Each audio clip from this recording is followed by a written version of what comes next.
Alrighty dighty everyone, back in Loren the Amazon Princess, we are in another realm, trying to gather our party together and, you know, sort of not kill anyone in the long run.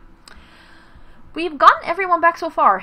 Well, I mean, I go back and redo choices, so we get to see what happens if you do or if you don't get people back, which is interesting. Yes, now we're in the next room here. Grass sprouted out of the cracks in the ground. Eleanor walked into a chamber that resembled the plains of Aravorn.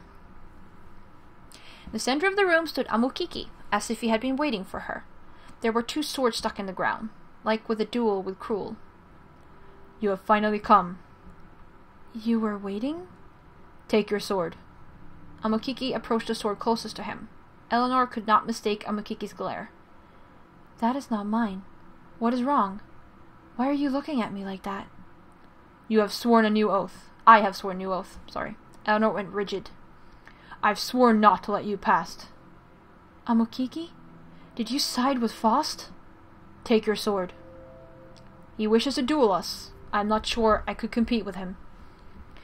You don't have to do this. Look into yourself. This isn't you. I am thinking clearly. Amokiki pulled his sword out of the ground. The sword glowed just like Loren's. Fost had deceived him with a false ancient blade. I have been promised many things. Only a fool believes anything a Death Knight tells them. They're all lies. No, nomads will become true citizens of Aravorn. We will no longer be barbarians. We will be civilization. Fost will give us the world. Please, don't do this. You're acting as awful as Cruel. Cruel was weak. He relied on an army. All I need to do is kill you. Take up your sword. Okay. Save game. Okay.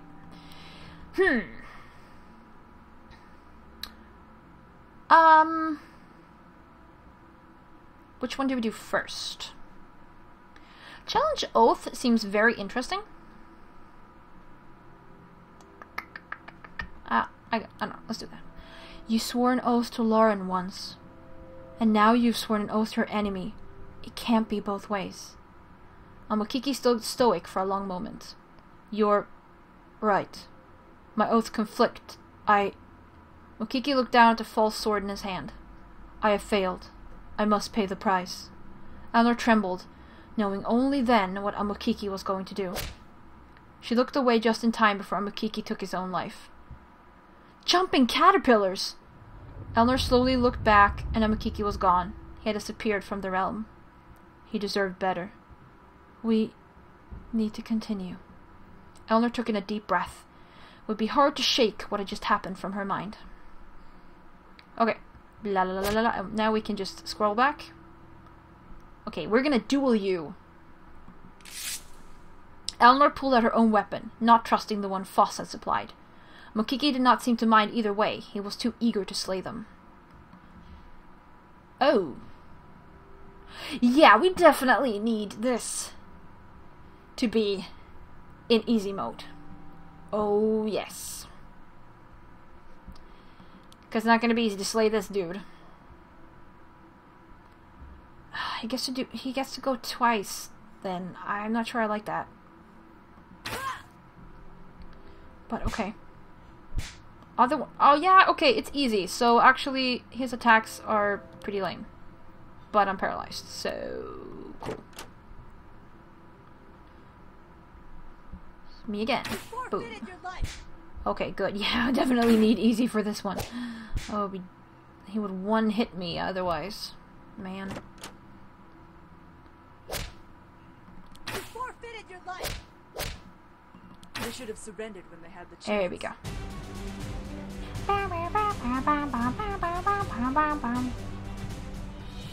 Amokiki dropped to one knee.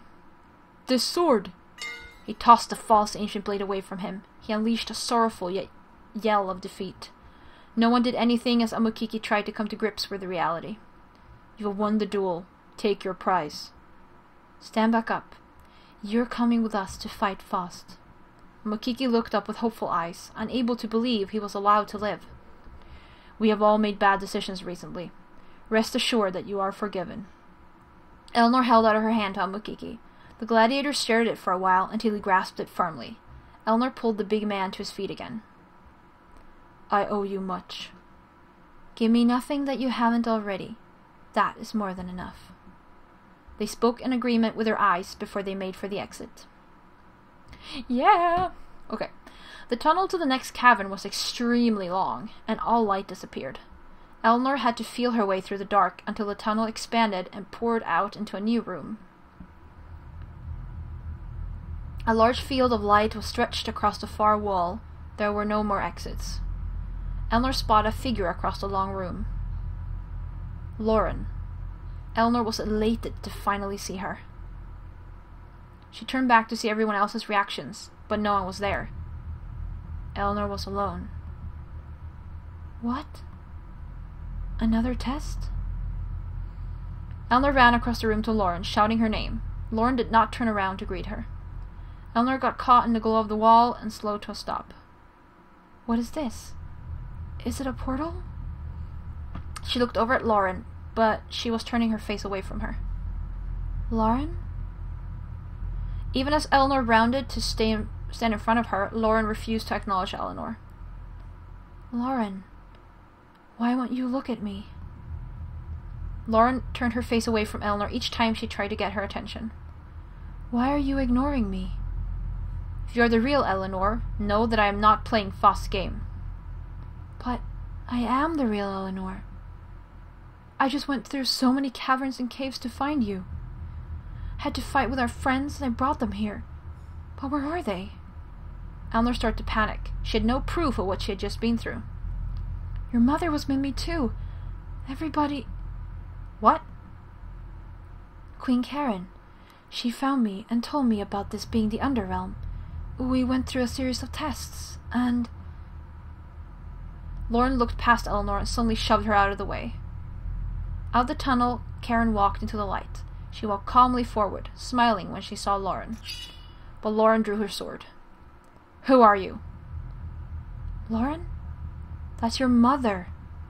She's not my mother. She's an imposter. Daughter? Eleanor recognized the exchange from when Karen had first met her in this realm. Was Fost imitating her? Eleanor backed up from Loren and towards Karen, putting her in the center of the room. I don't know who to believe. I've already met her. Then you did not meet the real me. Loren spun around, turning her back on both Karen and Eleanor. Ooh. Okay. Saving game. Who do we talk to? Who do we talk to? Who do we talk to? Ooh. Alright, fine. Talk to Loren. What did you do with the other Karen? I ignored her, as I should be doing with both of you. Loren, don't ignore us. We need you. And playing to Fost's hands? I do not like being forced to play games for my enemies. Neither should you. You are actually real. Loren scoffed and went silent. We are real.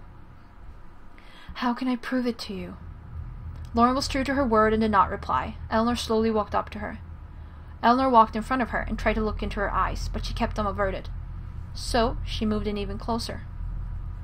Eleanor's hand touched Loren's hand and slowly glided up her arm and across her shoulder.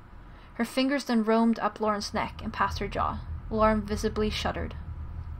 My princess. In that moment, Loren finally looked at her. She moved her head slightly to welcome her. They kissed tenderly at first. Loren placed a resisting hand against her chest, but Eleanor did not move, allowing her to deepen the kiss. What is this? Karen's interruption broke them apart. They both turned to see her disgusted face that neither had been expecting. What? You copulate with a female elf? Your breeding traditions are sickening. Mother, but you... Loren and Eleanor looked at each other, both realizing that this Karen was not the real one. She couldn't be. I knew it. Loren got a hold of her ember blade with a grunt. It glowed extremely bright, turning almost the whole room blue. Karen hissed and stepped backwards, as if the light hurt her. It's true. You're not Karen at all. Karen lowered her arms from her eyes and readjusted to the presence of the sword. Your control over the dark of the Underrealm is impressive. You would make a valuable minion. Achievement unlocked! Undeceivable! Survive Fost's trial! Undeceived. Okay, I don't know what happens if you talk to Karen, but talking to Loren is the right answer. Actually, we could go back and just see what happens. Nah, we'll go back in a bit. Never. Fost used Karen's image to laugh at Loren and Eleanor. They were disgusted to see Karen used in such a way. And the Princess Loren. She worked in my favor by shunning her own mother. Where is she? With your other mortal companions. In my control. Loren growled as Karen laughed again. It was enough for Loren. She sprang forwards and impaled Fost's clone on the ancient sword. Fost's laughter stopped abruptly. The fake Karen bent over the sword, threatening Loren with her eyes. Your end is nigh. Then she dissolved into nothingness. Loren gaped at the empty space for a while longer. Eleanor rushed up to her and put a hand on her back. Are you all right? That was just an image of your mother, not really her. I didn't kill her?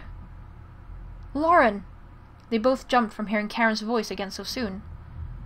Out of the shadows of the tunnel came another Karen, distraught as if she had been running a long distance. They all stared at each other for a second. When Karen saw Loren, she bounded forward. Instinctively, Loren retreated in case it was Fost again. I thought I had killed you. Karen's eyes were fresh with tears as she finally caught up to her daughter. She grabbed Loren tenderly and brought her lips down to kiss her forehead. My darling, oh my darling. Queen Karen? Is that really you? Loren raced, shaking hands to touch Karen's arms, the temptation to trust her growing stronger. Loren could remember vividly all the times she had felt her mother's warmth. She held memories of an embrace at childhood when she won her first proving, a soft touch to the cheek on the day she came of age, and the look in her mother's eyes when she saved her from the Chizula ruins. And now, Loren knew that this was her mother. The feeling of her love was something she could not forget, not after it was so rarely given. Mother. Karen felt Loren finally grip her in return, squeezing her tightly. She had thought she'd lost her daughter, even before the war, but she realized then that she never had. I hope I'm not interrupting anything. Eleanor looked back at the tunnel. Ray walked out into the light behind Karen. Hey, hi guys! Alright, what have I missed? You didn't kill Fost yet, did ya? Everyone, I was so worried. Loren pulled away from her mother, wiping her eyes. She resumed her stern demeanor, knowing that Fost was still at large. What is this room? They all looked to the large portal against the far wall. It rumbled mysteriously. They were mesmerized while watching it pulse. Unbelievable. Polymecia walked up to the wall and waved his hand through the aura of light radiating from it. This is no ordinary wall. What is it? Polymecia stuck his staff against the wall, and the end of it disappeared. Everyone held their breath when he pulled his staff back out. His staff was cut clean off. Everyone stand back. No one had to be told twice. Anyone remotely near the portal jumped backwards. I cannot believe where I stand. This is the mouth of death. We stand but paces from a permanent end. We're dead? We will only be dead if we cross this threshold. So, we are in a limbo, between life and death. So, does Fost just live here or something? We have come to the actual secret lair of Fost. My divination would have never determined that he was hiding on another realm completely. We are quite fortunate to be dying. We need to get him in here? Done. Princess, do not forget that it will not be so simple. Laughter that they all knew and feared echoed around them. This time, there was a body to match the voice. An animated suit of armor materialized in the center of the room. Fost. I control everything. I control all of the realms. You are here only because I wanted you to be here. Many have walked your path just now. All who die must pass the gatekeepers of the Underrealm. I am a Death Knight. You have been prepared for your death. But I saved everyone I could from corruption. Ignorant mortal. Your choices in this realm determine if you spend eternity in torture and bliss. Inferno and Elysium. But you will spend eternity here.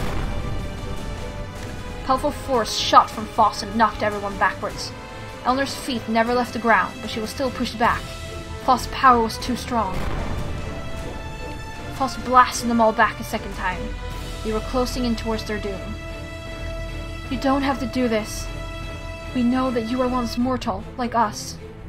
Fost stopped his next attack. The dark magic in this realm corrupted you, turned you into a monster. Fost's eyes flashed, and he was eerily silent. You know nothing of me, mortal. You know nothing of the world that cast me out. The cavern rumbled as Fost grew double in size. You are now in my world, and I cast you out. Fost stomped on the ground, sending another powerful shockwave. Loren grabbed at Eleanor as she came dangerously close to the portal. You took something from me once, Death Knight. Never again. You'll fall, even if not by my hands. Know that you will perish. Enough! Loren heard her sword call to her. She knew that it was time to use it. She gripped the hilt of the ember blade. Many things that were once unknown to her became known. She found impulses to perform attacks that she had never performed before. The sword was guiding her hand. With the gods on her side, she knew how this fight was to happen. She knew that she was going to win. No, we're fighting Fost. Oh my gosh. Okay, so maybe we won't check out what happens if you talk to Karen, but obviously that's not the right, the wrong thing to do or whatever. Whew, okay. I'm gonna save the game just for funsies. There we go. Boom. Okay. We need, oh my gosh. Oh yeah, he's pieces of armor, isn't he? Oh, hello. Alright, fine. Fine if you're gonna be that way. Oh, level 20. Wait, what levels am I? Oh, we are like level 15. Oh, he's level 20? Oh, crud. Well, not his arms, but...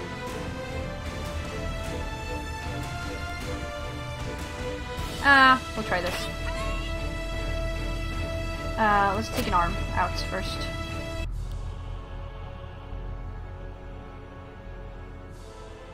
Okay, both these magics are equal.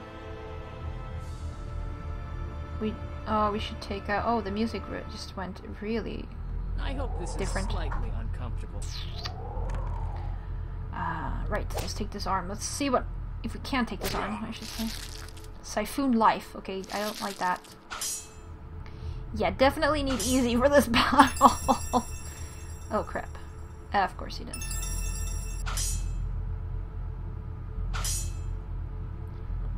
Loren. Ramos. Mokiki. Eleanor.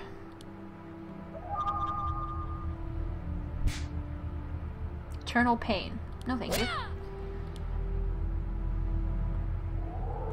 I've been practicing. There we go. Hopefully the head can't really, make anyone come back to life.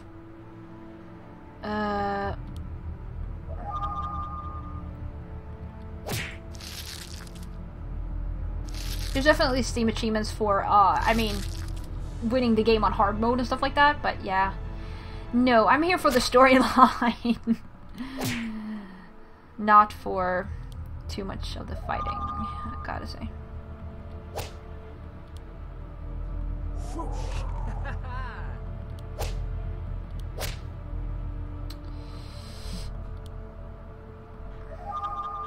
Dora. Maybe not the smartest, but anyways. Oh, it actually does Siphon Life. Literally, okay. Cool.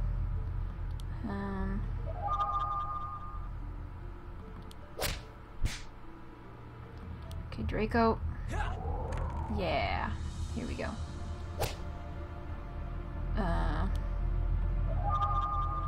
Mokiki. Dora.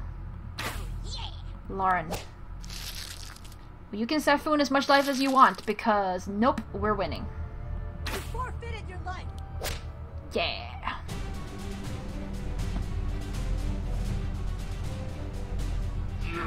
Fost shrank down to its original size, falling backwards against the portal to the realm of death. Is this all that we had to do? Is it over? Haha, you smug bastard! Not so big when Romus gets a hold of you, huh? Alright. Wow, I failed that so bad. Okay. The wolf sputtered and reacted to Fost's body, but it did not fall through. He was not dead. The gateway hasn't opened for him. Polymesha took in a deep breath. It's time. You mean... Eleanor shot a look over at Loren, her heart suddenly beating wildly in her chest. What's going on? Someone must force him through the portal, by using their own death as a gateway. I didn't think I could get more confused. Eleanor looked wildly between both Loren and Karen. Each was eyeing Fost with a deadly determination. Both were completely prepared to lay down their lives at that moment. Both the mother and the daughter moved to make their sacrifice. Okay.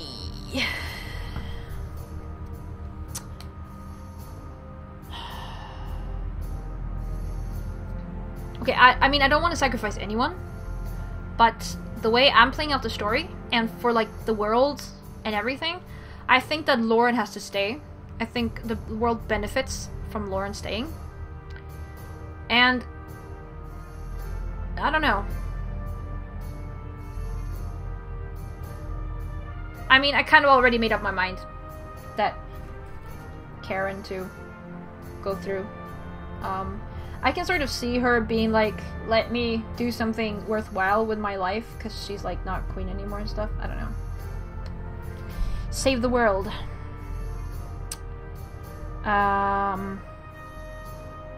Yeah, I'm gonna, I mean, I don't really want to, you know, anyone, but, yeah, I'm gonna stop Loren. Eleanor jumped in front of Loren. Stand aside! Loren tried to push past Eleanor, but she forced her back. No. I won't let you leave me. Not after everything. Not after all we shared together. I can't live without you. Loren's anger was softened by Eleanor's vulnerability. She hadn't thought she mattered that much to her. Loren looked past Eleanor with horror. Mother, no! Karen was front and center, preparing herself to enter the portal. We all knew who would be doing this when we were first told. You knew I would never let you do it. Wait! Please! You must let me take your place, the gods! You've done your sword's task. It is now my turn. But Karen, the Amazons need you. They need their queen. Karen nodded towards Loren. They have her. But... I love you, Loren. I'm sorry that I never said those words until now. Loren choked back a sob. No. This is how I am to meet the great mothers, full of glory, honor, pride. Farewell to you all. Yeah, I think Karen is happy, actually, with this choice as well. So, Karen turned away, resolute in her choice. Eleanor pulled Loren into a tight embrace, pressing her face into her chest. Loren shook into her arms, stifling her tears. I don't know if I want to wake up after this. It's just too much. Amokiki got on one knee and bowed his head in respect. Hear me, great mothers. I come. Karen took a running leap. Her spear pierced the armor of the Death Knight, pushing him deeper into the portal. The light of the portal passed over her skin as she broke the boundary of the wall. A blindingly bright hole appeared around Karen and Fost. She fell into the light with him. Oh yeah, so there are achievements for whoever you sacrifice. So, defeat Fost with Karen, or with Eleanor, or with Loren, or with, the guy you can play. You were right. And you were wrong. I was once a mortal like you. But there's no difference between man, elf, or Amazon. You are my descendants. We are all the same. We all share the same end. At last, I now have mine. Vanquished, saved Aragorn from evil! What?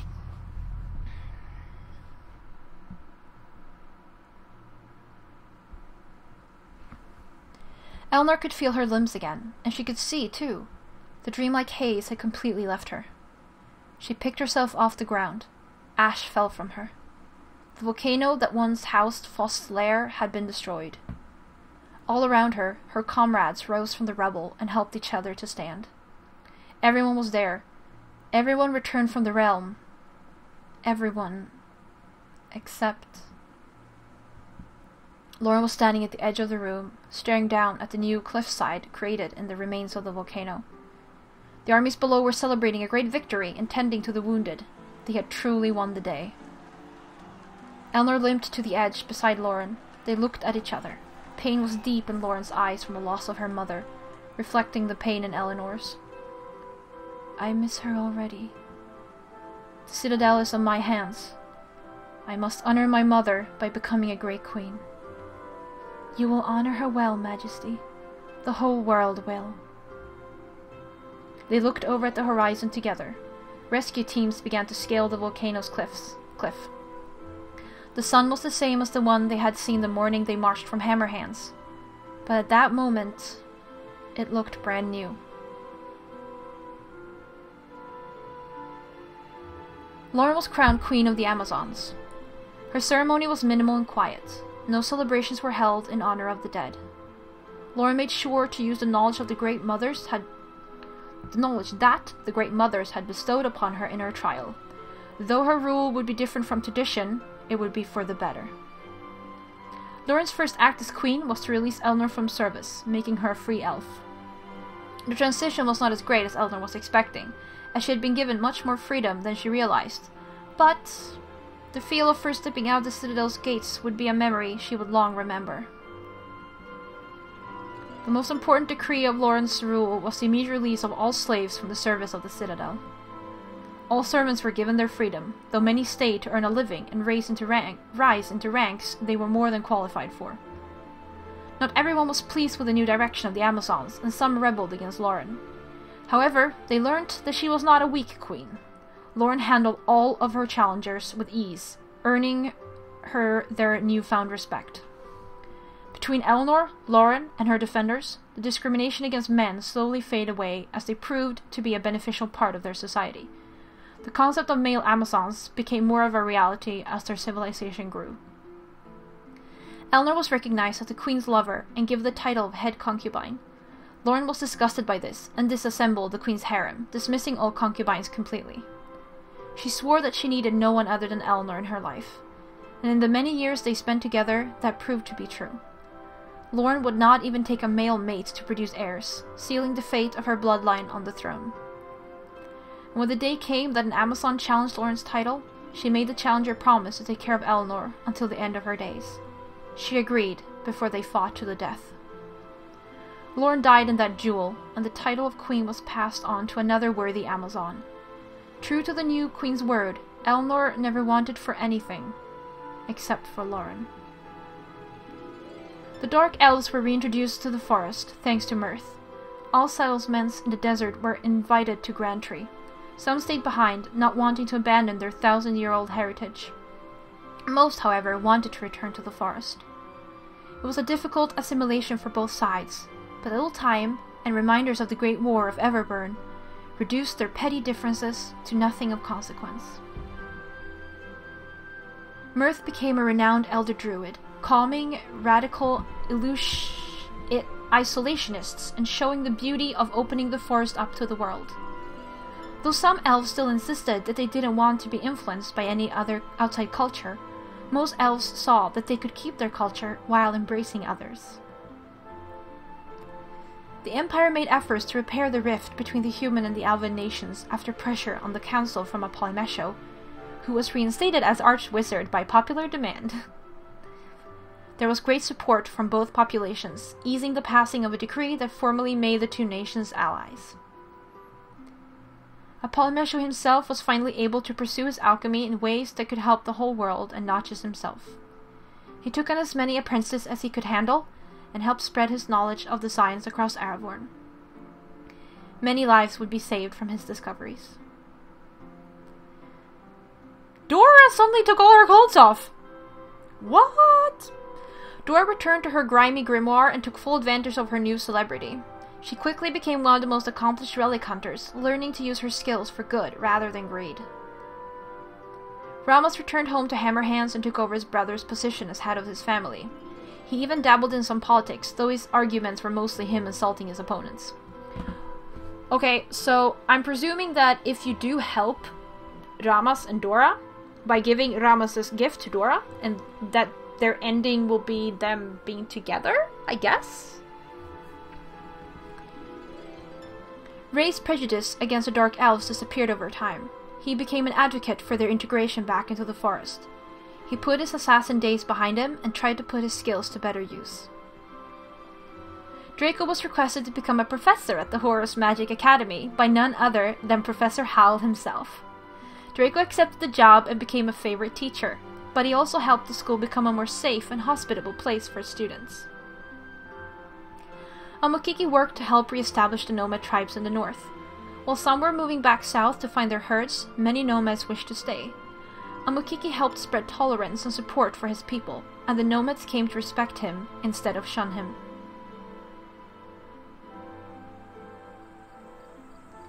The candle flickers its last breath of light, snuffing out the light in the room as it turns to liquid wax. The monk continues to hold her quill above the page, now too dark to write more. She leans back in her chair, satisfied with the story that she had managed to write thus far. Even though there is more to tell, the story of Loren, Princess of the Amazons, had reached its end.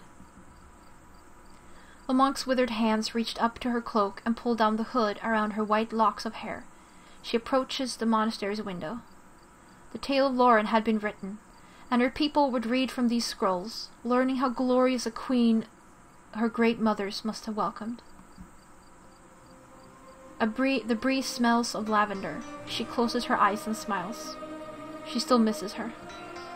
Eleanor leaves the window and slips into her bed, prepared for the relief of a deep, deep sleep.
The Everburn Mountains were the quietest they had ever been, but the smoke still billowed from the black volcano.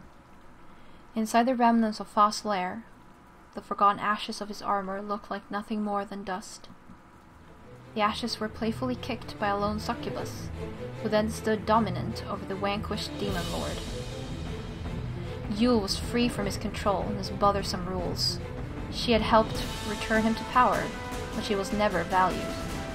Now, Everburn was hers. Free of Fost's service, Yule could rebuild the demon armies on her own, and then she would be the one in charge. She smiled to herself. Yes, the demons would rise again.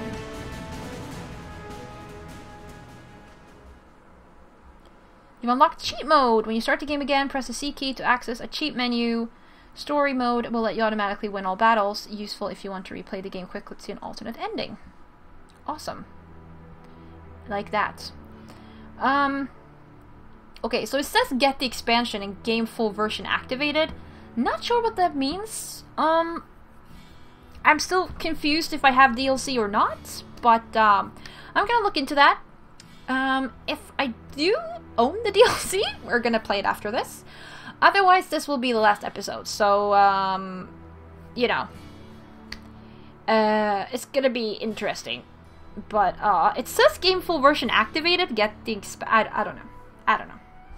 I will, we'll, I don't know. We'll see what happens. I'll try to figure it out. Whatever. But yeah. That was the main game. The whole Loren, the Amazon Princess, and yes, yeah. I mean, you can do other choices through the story, and, you know, get another ending. It would be cool if I had actually given Dora the present from Ramos. Oh, I regret that, but yeah. And, you know, you can see what happens if you sacrifice one of the others or whatever. But yeah, I'm not gonna replay, like, the game. Also, I guess, depends on who you fall in love with, but... or whatever. I'm not gonna replay the game, but, yeah, that was, my choices, or whatever. And we'll see if I can figure out if I have the DLC or not. But, well, if I don't, then, you know, this is the last episode, so, thank you very much for watching and sharing this game with me. Hope you enjoyed the adventure, and, see you for some other cool weekend game that we're gonna have after this. So yeah, either we get DLC or we get another weekend game after this. That's cool. But until then, take care of yourselves and bye.